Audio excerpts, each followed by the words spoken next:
Dá para escutar? Show. Bom, vamos lá então. Boa tarde, pessoal.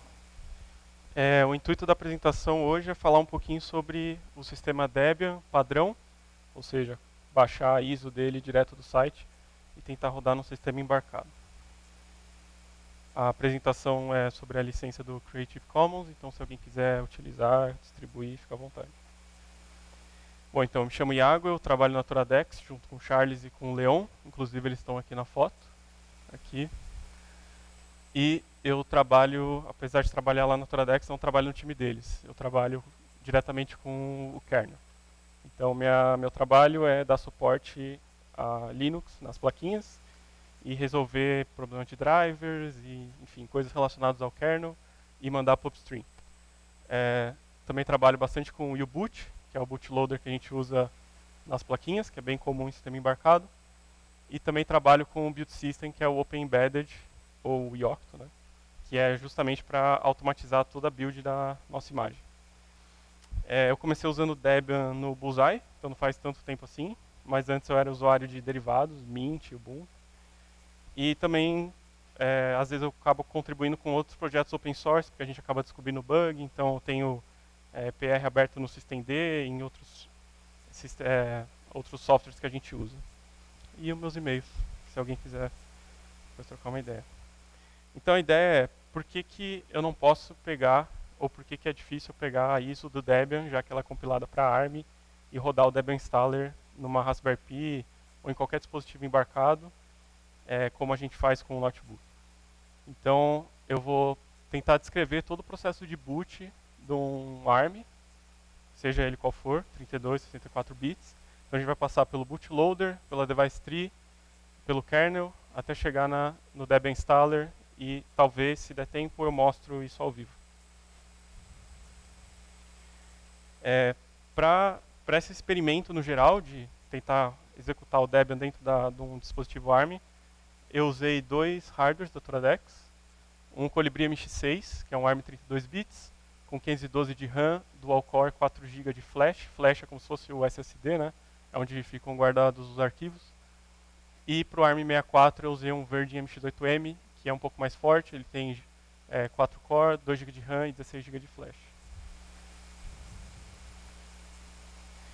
Bom, o boot flow de um sistema embarcado, ele começa desde a boot ROM, que é um código proprietário que vem do vendor e começa a iniciar a CPU. E a gente vai passando por vários estágios até chegar no Debian, onde a gente consegue realmente usar o sistema. Então, o que eu vou tentar explicar aqui é o que é o boot ROM, depois o que é o SPL, o bootloader, o kernel, até a gente chegar no user space, seja ele qual for. Nesse caso, o Debian Installer. Bom, o boot ROM, ele é um código que vem dentro do processador e já vem escrito pelo vendor. Então a gente não tem acesso a ele. Ele fica numa memória, uma região do processador que chama Read Only Memory. E ele não é aberto, ele não é free software, não é nada disso. Ele vem, você inicia o processador, ele começa a executar. O objetivo dele é simplesmente inicializar a CPU. Então, quando você inicializa um processador ARM, o ponteiro de execução dele vai começar lá no zero, na memória, né? E ele vai começar a executar todas as instruções que estão no boot ROM. E aí ele vai limpando a memória, vai inicializando a CPU. Isso dura, assim, talvez micro a milissegundos, desde o processo de que você apertou o botão de iniciar do processador. Ele permite algumas customizações. Então, existe uma ferramenta, nesse caso a gente está usando o processador da NXP, e existe uma ferramenta que é disponibilizada pela NXP, que chama UUU, que é Universal Update Utility, que você pode dar instruções para o boot ROM, mas você não pode compilar ele, você não tem acesso ao código. Então, mais ou menos, você passa instruções como está nesse arquivo aqui. Então, você pode dizer para ele baixar um arquivo e executar o arquivo, de repente baixar o bootloader, ou seja, você interage bem pouco com ele, mas o objetivo principal é justamente só inicializar a CPU mesmo. O boot ROM ele tem um problema, que ele fica na memória interna, que é Read Only Memory, de 96K, dentro do processador. E ele só tem acesso a uma memória que chama Internal RAM, também conhecida às vezes como SRAM. É uma memória bem limitada. Aqui a gente tem só esse é um exemplo do MX6, só tem 144 kilobytes. Então, pelo boot ROM, eu não consigo carregar o Debian Installer, o Debian Kernel, porque eles têm talvez até gigabytes às vezes. Então, com essa memória aqui, eu não consigo fazer nada. O que eu preciso fazer é carregar um software dentro dessa memória, que vai inicializar a memória RAM, e aí sim na memória RAM eu vou ter muito mais espaço para fazer tudo o que eu quero. Então, no estágio inicial de boot do processador, eu só tenho isso disponível. Aí que entra o primeiro free software, que é o U-Boot. O U-Boot é um bootloader open source, que é bem adotado pela comunidade do embarcado, muita gente contribui, não tanto quanto o kernel, mas é amplamente utilizado, e eu acho que está crescendo cada vez mais com, agora a gente tem os notebooks ARM, né, como MacBook, enfim, esses com a Qualcomm, que eles estão usando o U-Boot. O U-Boot, ele é um bootloader. O objetivo dele é carregar o kernel na memória e iniciar o sistema operacional, assim como no nosso computador a gente usa o Grub ou alguma coisa desse sentido. Porém, o U-Boot também é muito grande. Se você compilar o U-Boot, ele vai ficar com alguns megabytes e você não vai caber naquela memória, que é só 144K. Então, antes de chegar no U-Boot, a gente precisa de um estágio intermediário. O nome dele é SPL. SPL significa Secondary Program Loader. Por que secundário? Porque o primário já foi o boot ROM. Então, lembrando, a gente passou pelo boot ROM, inicializou a CPU e limpou as memórias. E agora o boot ROM vai carregar a SPL naquela memóriazinha pequena, que é essa aqui. Então o SPL vai ser carregado dentro desse internal RAM com um único objetivo, que é inicializar a memória RAM. Muita gente não sabe, mas a memória RAM ela precisa ser inicializada toda vez que a gente boota o computador. Por quê? Porque a memória RAM ela depende de vários fatores para ajustar o tempo dela dos sinais. Porque como a memória RAM trabalha em frequências muito altas e com vários bits ao mesmo tempo, se você tiver um bit que chega atrasado em relação a outro bit, você já perdeu a informação. Então a memória RAM, antes de inicializar, inclusive algumas pegam fatores como temperatura para fazer um treinamento inicial e depois ela inicializa. Então a SPL vai fazer isso, inicializar a memória RAM. Assim que ele inicializou, aí ele passa a bola para o U-Boot, propriamente dito, que daí é o bootloader completo. O SPL ele pega o binário do U-Boot, que aí sim tem alguns megabytes, e carrega na memória RAM, que agora está pronta para a gente usar. O U-Boot, por fatores históricos, que não precisa entrar em detalhe agora, ele é carregado na memória RAM e ele se auto-realoca para o final da memória RAM. E assim você tem a memória inteira agora para usar e para a gente fazer o que quiser. Então isso talvez demore alguns milissegundos também para chegar nesse estágio de boot. Com o U-Boot agora a gente pode executar scripts, a gente pode fazer o que quiser para inicializar o Debian. E aí a gente está... Esse é o objetivo, né? Que a gente vai tentar chegar lá. Antes de chegar no kernel, tem uma informação que é muito importante. Dispositivos ARM, qualquer que seja, inclusive MacBook, Qualcomm, esses processadores ARM, eles não têm um modo de detectar o hardware que eles estão rodando. Então, num x86, como no meu laptop, por exemplo, a BIOS entrega para o kernel, ou seja, para o Linux, qual hardware que ele está. Quanto de CPU, quanto de memória, se ele tem HD, se ele tem SSD, qual valor. Isso é tudo feito de forma automática. No ARM não, ele não tem essa capacidade.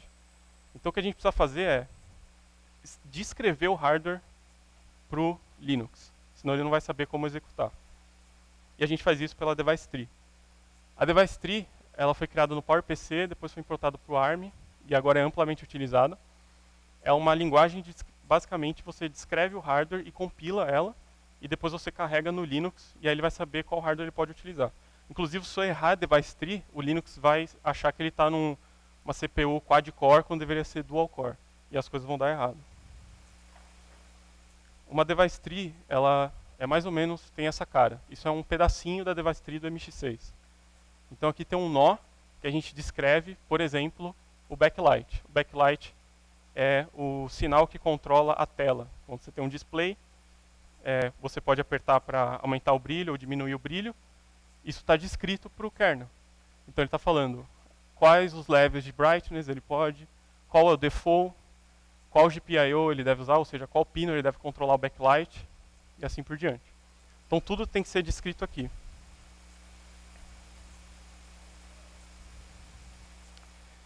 A device tree, ela também permite algo que chama overlay. Então a device tree, você pode pegar um pedacinho dela só e desligar. Ou seja, ou mudar no caso. Então, um exemplo. Se eu carreguei uma device tree inteira com todo o hardware descrito, mas eu quero fazer um teste rapidinho que eu quero desligar o backlight, eu não quero mais. Então posso carregar só um pedacinho de um arquivo que eu falo assim, backlight status disabled. E aí eu jogo lá e ele só modifica aquele pedacinho. Então ela entra como uma modificação local que vai alterar algum aspecto do hardware para depois ser passada para o kernel. Então, é basicamente isso. A gente está chegando lá. O Debian Installer ainda vai estar quase, porque a gente precisa do ponto mais importante que é o kernel, né? Bom, basicamente, para quem não sabe, e talvez eu possa fazer uma pergunta, se sim, por favor, levantar a mão. Alguém já compilou o kernel alguma vez? Tá, legal. Então, tá, posso mostrar depois como faz isso. O kernel, que foi criado pelo Linus Torvalds, que é usado no Debian, em todas as distribuições Linux, ele é basicamente um software que roda entre o sistema operacional e o hardware. Então o kernel que é responsável por administrar o hardware. Ele que vai dizer como utilizar a memória, como utilizar a CPU, como utilizar os drivers. Então acho que todo mundo que usa Linux já teve problema de driver, né? Tipo, alguma coisa não funciona ou falta um driver. É porque justamente está faltando o código no kernel. Alguém tem que ir lá e colocar. E aí fica à mercê da comunidade fazer isso, ou das empresas, ou de, enfim, qualquer um que queira adicionar suporte no hardware deve adicionar no Linux. Nesse caso, a gente quer não só executar o kernel do Linux, a gente quer executar o Debian kernel. O Debian kernel, que ele fica nesse repositório, que é do Salsa Kernel Team Linux, ele é uma cópia do kernel e adicionado patches em cima, ou seja, modificações. Então, o Debian, ele vai lá, copia, faz um fork, certo? E aí ele adiciona alguns patches que eles acham necessários para, de repente, adicionar alguma funcionalidade no kernel do Debian. Isso é muito importante, porque se a gente está fazendo um fork do kernel original, que é o que a gente chama de mainline, você precisa garantir que o seu hardware está lá. Senão, ele não, consequentemente, ele não vai estar no Debian kernel. Então, basicamente isso. Ele vai administrar o hardware para a gente, e é muito importante que a gente passe a device tree para ele saber em qual hardware ele está executando, e depois ele inicia a execução. Como a maioria das pessoas nunca viu, então eu posso rapidamente mostrar. Aqui está o meu terminal com o repositório do kernel. Está muito pequeno, ou dá para ver?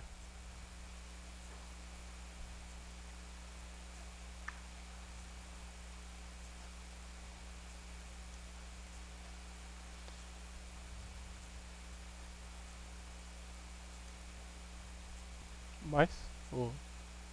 Beleza, peraí. Tá, acho que agora... Beleza. Vamos ver se eu consigo executar pelo menos... Então, no repositório do Linux, para quem nunca compilou, é muito simples. São basicamente 2 comandos que você já sai compilando. Se você quer compilar para o x86, ou seja, que é o seu computador, é só você executar make defconfig. O defconfig ele vai configurar o kernel para a arquitetura x86. Porque o kernel ele pode executar em qualquer arquitetura. PowerPC, ARM32, ARM64, x86. Então você precisa dizer para ele como ele deve ser configurado. Então, se você dá um Enter aqui, ele vai simplesmente executar e vai configurar automaticamente baseado num arquivo default. Depois você pode customizar. Que daí você pode dar um make menu config. Vamos ver se ele vai abrir ou se a tela está muito pequena. Tá, esse é o menu de configuração do kernel. Você pode navegar entre todas as opções e selecionar o que você quiser. Então, por exemplo, a gente pode procurar um driver de temperatura, talvez. Temperature. Não. Talvez I2C. Ok. Então, você vê que I2C está habilitado, que ele mostra com aquele Y lá em cima, que é de yes, mostra o caminho para você chegar até lá. Se você apertar o 1, que é a primeira opção, ele pula direto para lá, e eu posso sair habilitando ou desabilitando coisas que eu quero no meu kernel. E aí, feito isso, eu posso simplesmente dar um exit aqui. Ele vai perguntar se eu quero salvar, nesse caso eu não quero. E aí o kernel está pronto. Então você já configurou, só dá um make de novo. Se você executar make, ele vai começar a compilar. É bom passar mais threads, porque demora muito. Então você pode passar esse comandinho que é para colocar todas as threads possíveis. E dar enter, ele vai começar a compilar.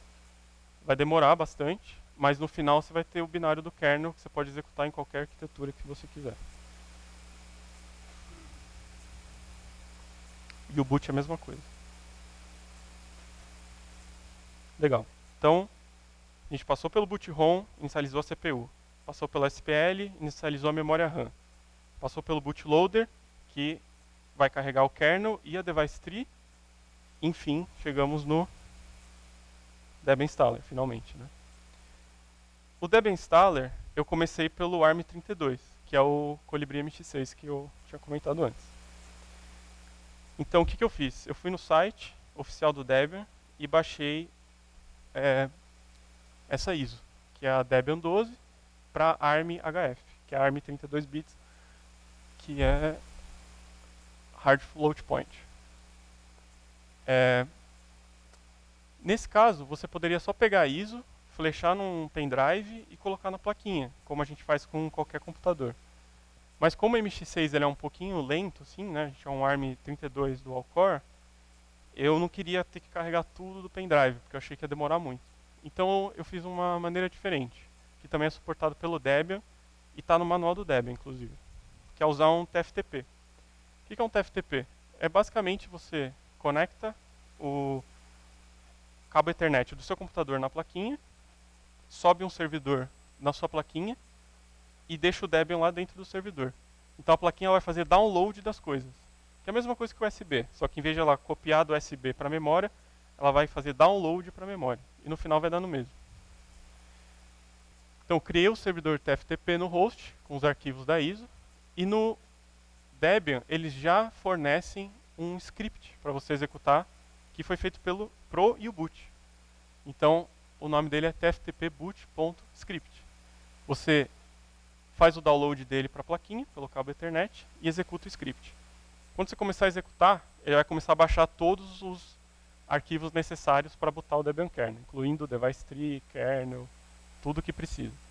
Quando ele começar a baixar, depois ele vai executar o Debian Installer. Essa é a ideia, né? Então, o tftbootscript, ele é basicamente uma série de comandos para o U-Boot, feito pelo Debian, já pronto para a gente, que ele vai executar com o intuito de, no final, ter o Debian Installer, para aí sim a gente conseguir instalar o Debian na plaquinha.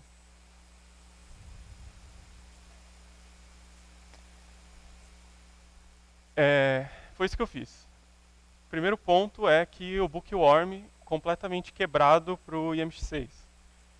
Pode ser, eu não fui a fundo para investigar, mas pode ser que seja algum problema no kernel que não está dando suporte para a nossa placa. Enfim, ele simplesmente trava durante a instalação e não consigo continuar. Então o que eu fiz é que eu mudei para o Bullseye. Então eu voltei para o Debian 11 e tentei executar. O problema é que o Debian Installer, ele também usa, ele vai usar o kernel, certo? Que eu tinha mostrado antes, o Debian kernel. E ele foi feito numa, deixa eu tentar conectar aqui para ver se beleza. Ele foi feito um tempo atrás em que a Toradex ainda não tinha dado suporte a todas as placas. Então a device tree que a gente tinha era só a do Evaluation Board, que é aquela ali que está na tela, que é Colibri Eval V3. A placa que eu tenho aqui em cima da mesa não é essa placa, é outra placa, chama Iris. Só que, felizmente, a Ethernet fica nos mesmos pinos. ou seja, mesmo com a device tree errada, ou seja, descrevendo para o kernel um hardware que não é verdade, por pura coincidência, ou beleza, por questões de que as device trees no fundo elas são similares, eu consegui ainda executar o kernel.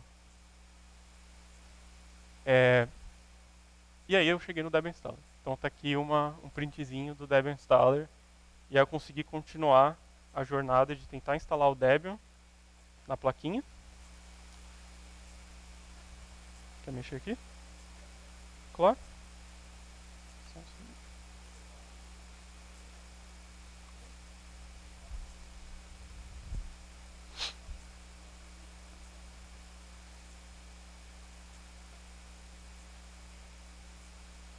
Opa.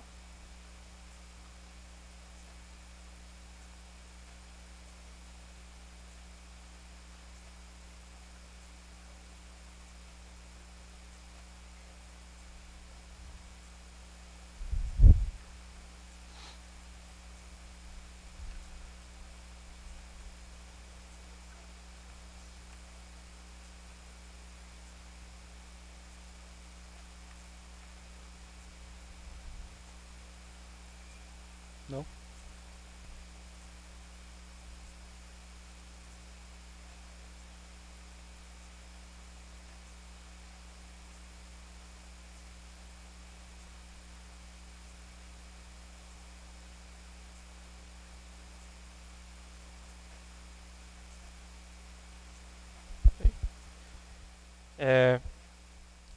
Então só recapitulando, a gente chegou no kernel, apesar da device tree não ser exatamente a que eu precisava, ela era parecida o suficiente para pelo menos eu conseguir chegar no Debian Installer. Então foi isso, eu executei e cheguei no Debian Installer. Então tá ali essa imagem padrão do Debian Installer, que no x86 a gente instala no notebook tranquilo, mas que no ARM é bem mais complicado de chegar lá.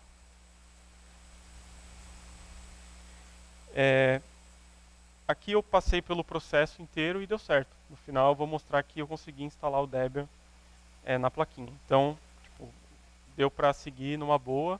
A única coisa é que eu não selecionei nenhum desktop environment, né? KDE, GNOME, nem nada disso, porque seria muito pesado. Não caberia nem na memória do Colibri. Legal. Então, Colibri, apesar de uns tropeços, chegou lá, o Debian Installer executou e a gente conseguiu instalar o Debian e rodar o Debian. Então vamos mudar, vamos agora para um ARM64. Que nesse caso eu peguei o Verde MX8 Mini, que é aquele processador da NXP também. E o objetivo aqui é, a gente quer um hardware mais potente, mais atual, um ARM64, que é justamente o que estão rodando nos laptops aí que a galera está comprando agora, o MacBook e tudo mais. E tem um probleminha que é que o Debian, para ARM 64 bits, ele espere que você use o EFI. O que é o EFI? Basicamente ele é uma evolução da BIOS, né? Então a ideia é que antigamente você tinha BIOS, que fazia toda a inicialização do hardware e tudo mais, e a Intel criou esse firmware novo, chama EFI, que é Extended Firmware Interface. Algumas pessoas já viram talvez o EFI, que depois foi outra coisa para unificar todos, porque estava cada um fazendo o seu, e aí virou o Unified Firmware e tal. E o Debian, o sistema operacional, ele se comunica com o EFI para executar o boot. Então, por exemplo, o Debian abre uma chamada para o EFI e manda o sistema bootar, ou alguma coisa assim. Ele faz as inicializações pelo EFI. Então eu preciso de um jeito de fazer o U-Boot entender e conversar através do EFI. Felizmente, o U-Boot adicionou suporte a EFI um tempo atrás. E aí eu posso compilar o U-Boot adicionando suporte a EFI. Então, essas são as configurações necessárias que eu coloquei aqui, que não precisa entrar em detalhe, mas é basicamente, eu entro naquele menu config, igual do kernel, e vou uma a uma habilitando, colocando o Yzinho. Então vou habilitando tudo que é relacionado a EFI, compilo o U-Boot de novo, flasho na plaquinha, e agora tem suporte a EFI. Basicamente isso. Feito as configurações, tinha uma coisa que estava me incomodando um pouco, que é na ISO do Debian 64, o ARM64, não tem os arquivos de device tree. Então, como mostrei no ARM32, o Debian, dentro da ISO, vai ter lá as device trees que vão descrever o hardware para a gente conseguir botar no hardware certo. No ARM64 não tem. Por quê? Porque que no Debian para ARM64, ele consegue extrair a device tree do U-boot. Então, assim como eu disse que o kernel tem uma device tree, porque ele tem que entender qual hardware que ele está executando, o U-boot também tem. E é a mesma device tree, é uma cópia para os dois. Porque o U-boot também precisa saber em qual hardware ele vai executar, quais recursos ele tem. Então, dando uma investigada um pouco no código, deu para perceber que, na verdade, ele está extraindo a device tree, então não precisa de um arquivo de device tree no final. Ele pega do U-boot. Aí o U-boot precisa estar certo, senão vai dar errado. Bom, eu fui no Bookworm dessa vez, que é o último, e ela instala, sem problema nenhum. Você roda o Debian Installer numa boa, só que quando você boota ele quebra. Isso acontece por um motivo, que na verdade já era esperado. O kernel do Debian, lembra que eu disse que ele é uma cópia do kernel mainline. O que é o mainline? De novo, é o que está lá foi criado pelo Linus Torvalds, que todo mundo usa. O que acontece é o seguinte, quando uma empresa constrói um processador novo, como o IMX8MM, ela não vai e adiciona suporte ao mainline, infelizmente. Por quê? Porque demora muito. Porque o kernel ele tem um processo de code review muito extenso. Então, para você ter código no kernel, ele precisa passar por uma série de reviews, série de mantenedores, até chegar lá. Outro problema, ou não problema, mas outra questão do kernel, é que o release leva mais ou menos de 3 a 4 meses.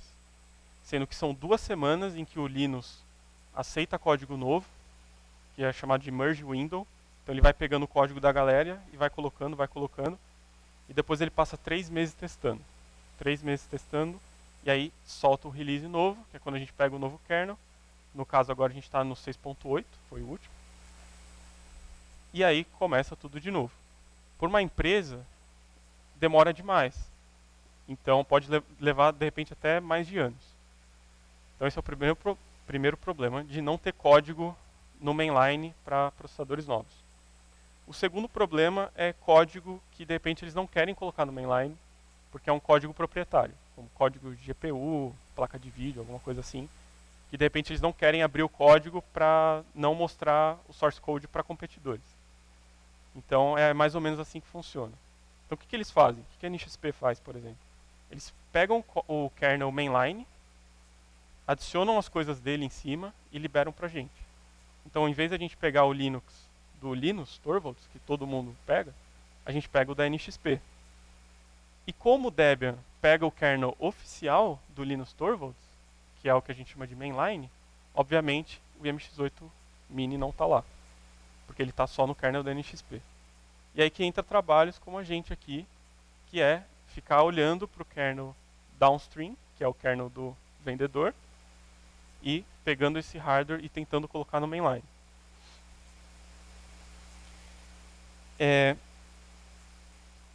O IMX8M não estava bootando. Um dos problemas estava relacionado ao PCI Express, que não estava habilitado. Então, uma pessoa do meu time, que é o Francesco, mandou um merge request para o Debian kernel e foi aceito. Então, simples assim, agora a gente tem suporte a PCI no IMX8M. De novo, ainda não boota, mas já tem alguma coisa resolvida nesse caso. Então, infelizmente, sem Debian para o IMX8M, pelo menos por enquanto. Aqui eu coloquei um bônus, né? Porque a apresentação ela foi baseada na ideia de pegar o Debian Installer e executar num processador ARM, que é o que às vezes muita gente se pergunta por que não existe isso, né? Por que quando você compra uma Raspberry Pi, você não consegue rodar o Debian Installer nela direto, né? Ou instalar o Debian puro. Você vai ter que sempre instalar uma versão do Debian modificada. Raspberry Pi OS, Armbian e derivados. Existe outra maneira de você gerar o Debian, que é usando o Debian Bootstrap, que basicamente você, em vez de rodar um instalador na placa e instalar o sistema operacional na placa, você pode criar um Debian no seu computador, a imagem inteira, e depois você só copia para a placa. Então o instalador não roda na placa. Você flasha o sistema operacional inteiro que foi criado dentro do seu computador. Isso eu não tentei fazer, porque não era o objetivo, mas provavelmente a gente ia chegar no mesmo problema, porque o Debian kernel ainda não suporta as nossas plaquinhas. Ali no final eu coloquei que outras soluções, que nem o Armbian, eles não vão rodar o Debian kernel, justamente por causa disso. Recentemente eu comprei uma placa da China, que chama MangoPi, que é ela é do form factor da Raspberry Pi, só que ela roda um RISC-V. Essa placa não tem suporte no kernel mainline. Você tem que baixar um kernel da fabricante chinesa para poder rodar nela. Então isso nunca vai rodar Debian, porque o Debian kernel não aceita nada além do que o kernel mainline, e com razão, né? Senão você vai começar a pegar software de todo mundo, não dá. Então o Armbian, por exemplo, que é uma versão do Debian para sistemas embarcados, ele é basicamente o Debian, só que eles arrancam o kernel do Linux mainline, pegam o kernel do vendor, da fabricante chinesa, e colocam lá dentro e bota para você rodar. Bom, agora eu vou mostrar rapidinho o que eu tenho aqui com a plaquinha rodando o Debian. Deixa eu abrir o terminal aqui. Legal. Deixa eu só reiniciar ela. Bom, então primeiro, né, o que está acontecendo aqui? Essa primeira linha é onde ela começou a executar o SPL. Então você vê que é bem rápido, né? Assim que eu reiniciei aqui a energia, ela já executou o boot-ROM, que era aquele primeiro código que eu falei que fica dentro do processador, que é um código proprietário, inicializa a CPU. Ele já foi executado. Ele carregou o SPL naquela RAM interna bem pequenininha. O SPL configurou a memória RAM, que foi o que ele printou aqui na tela pra gente. Então ele configurou uma memória DDR3, 64 bits, e depois ele chamou o U-Boot, que está aqui embaixo. O U-Boot agora sim ele está rodando na memória RAM, completo. Esse é o nosso bootloader. Ele printa algumas informações, como a CPU e memória RAM, tudo que ele tem aqui disponível. E a gente cai num terminal. O terminal ele é mais ou menos parecido com o do Linux, mas ele tem muito menos ferramentas e coisas para a gente trabalhar. Ele é bem básico. E ele aceita alguns scripts, inclusive. Então, o que eu posso fazer é que, previamente, eu já instalei o Debian, porque se eu fosse instalar aqui, a gente ia ficar umas 3 horas aqui. Então, se eu der um ls, ele tem um ls que você passa o dispositivo.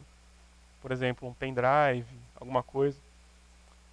Nesse caso, a nossa plaquinha usa MMC, que é como se fosse um SSD, né? Que está dentro do módulo.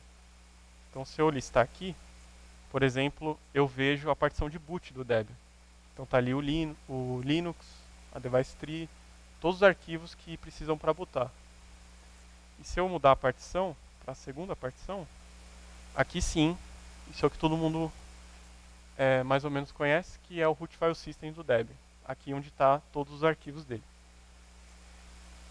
Então, para botar o Debian, de novo, eu preciso fazer algumas coisas. Carregar o kernel, carregar a device tree e passar o ponteiro de execução para o kernel.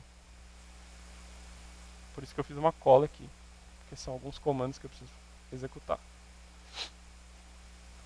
Então, primeiro, talvez eu vou abrir em outra tela, senão não vai dar.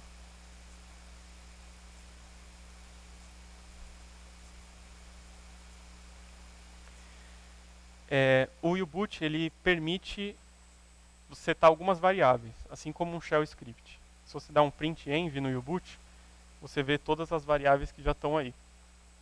Que é a Toradex que define quando a gente adiciona suporte ao nosso hardware no U-Boot. Valeu. Então vou correr aqui só para eu...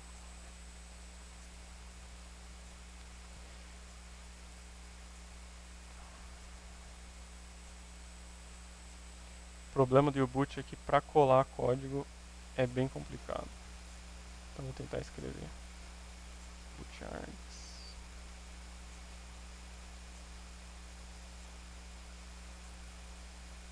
O que eu estou fazendo aqui? Eu estou passando para o U-Boot qual partição de root, ou seja, aquele root file system do Debian, onde que ele está. Então aqui eu passei para ele o argumento do kernel. Agora eu vou carregar o kernel que está na MMC para a memória RAM. O arquivo chama vmlinux e essa é uma variável que contém o endereço do kernel na memória RAM. Então se eu der um OK, você vê que ele carregou o kernel na memória RAM. Então agora eu tenho ele na minha RAM.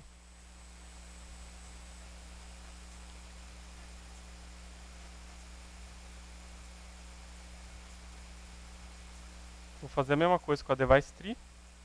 Carregar a device tree na RAM. E por fim, o RAM-disk. Vou só abrir aqui, RAM-disk, init rd.image. Init rd.image.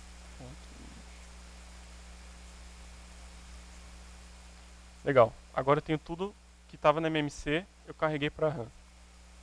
Aí a gente boota. O comando é bootz. Eu passo o endereço do kernel, passo o endereço do RAM-disk, 2 pontos, o tamanho do RAM-disk, que é esse file size, e por fim, o endereço da device tree. E com sorte, ele deve bootar. Legal. Então ele carregou tudo, passou a device tree para o kernel, e agora a gente está bootando o kernel do Debian, oficial. Sem nenhuma modificação, como é feito na Raspberry Pi ou em outras placas que usam kernels modificados. Deixa eu só acabar ele bootar, assim consigo mostrar.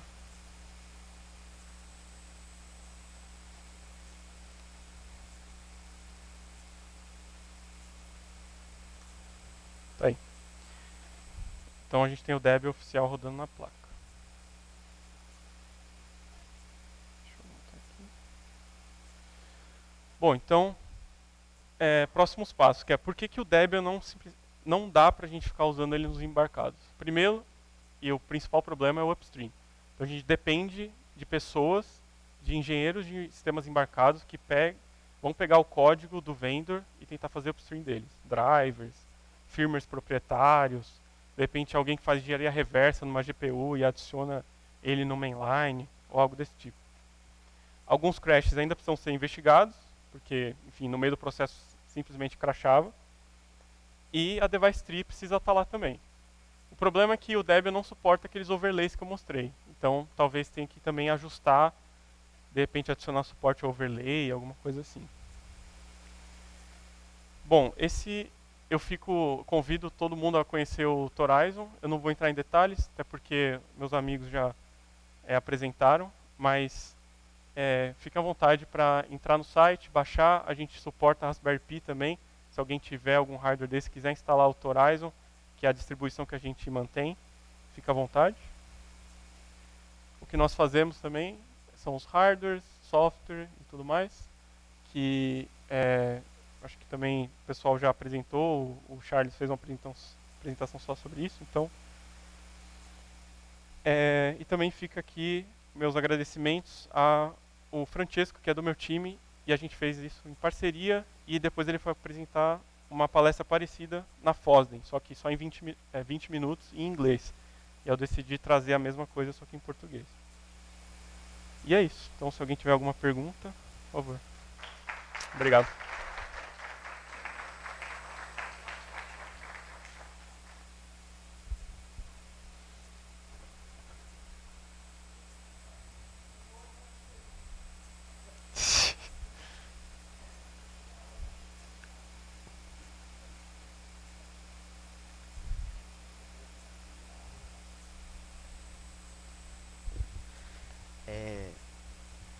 Você comentou que depende de ter engenheiros trabalhando para fazer upstream desses pets. No caso, vocês, lá da Toradex, vocês trabalham tentando fazer upstream Sim. para suportar o hardware que vocês Sim. fazem. Tem empresas e empresas, né? Tipo, tem empresas como a Texas, que a gente tem a gente sabe que eles gostam de fazer upstream das coisas deles. Tem outras empresas que não estão muito interessadas. Então, uma parte do nosso trabalho é justamente colocar essas placas no upstream. E é muito importante, não porque a gente gosta e, enfim, quer dizer, não só isso, né? Mas é porque é muito importante ter o hardware no upstream para ter suporte de longo termo. Porque o upstream, ele suporta as plaquinhas, ou hardware, né, por vários anos, um LTS e tal. E o kernel que você baixa de uma empresa, não.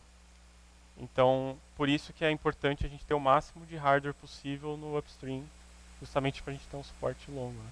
Então, uma parte do trabalho é ficar olhando o driver de kernel das empresas, né, e tentar jogar para o upstream. Sim.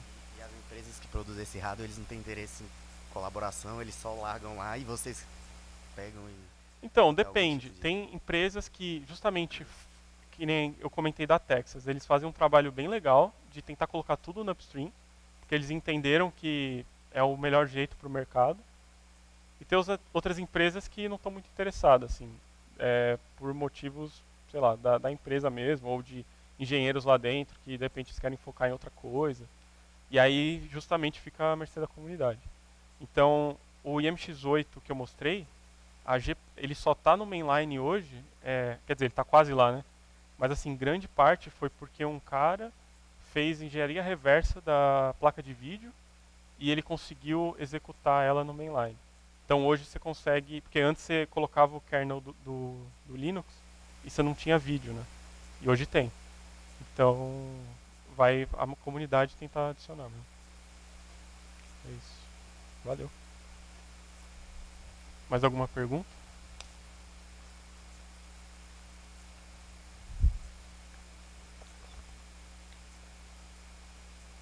Bom, então acho que é isso, né? Valeu. Ah, cheguei.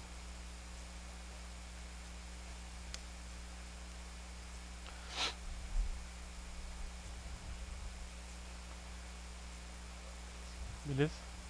O kernel é GPL2, né? Qual que é a justificativa para essas mudanças que são feitas por empresas que não querem fazer upstream, não estarem no upstream, sendo que é GPL2?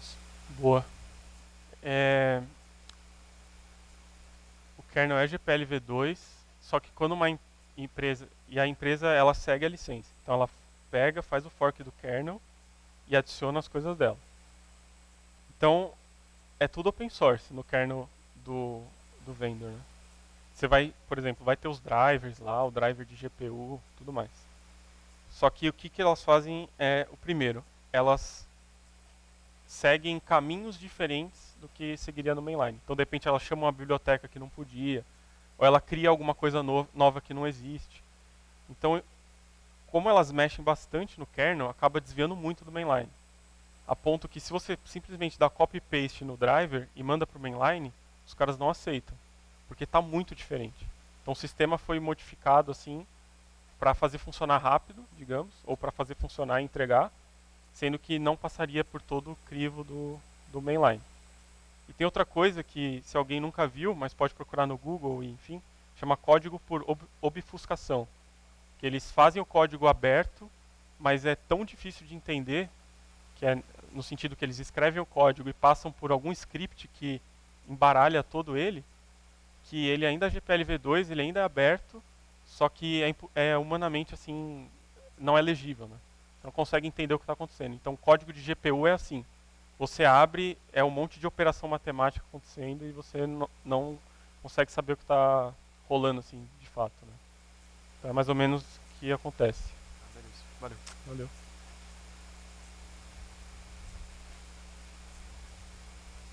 Tá. Meu nome é Rodrigo.